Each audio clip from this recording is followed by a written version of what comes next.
3028 সাল। পৃথিবী তখন আর আগের মতো নেই।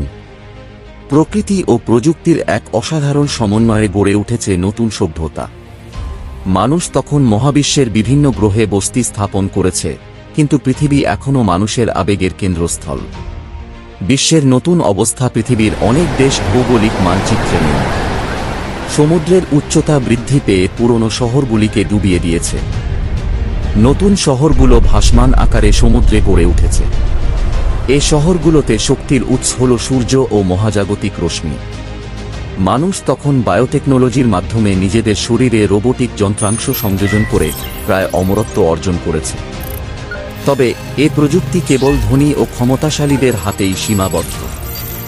গল্পের নায়ক আরিন একজন 2-5 বছর বয়সী তরুণ, ভাসমান শহর নিউ অটলান্টিসে বাস করে।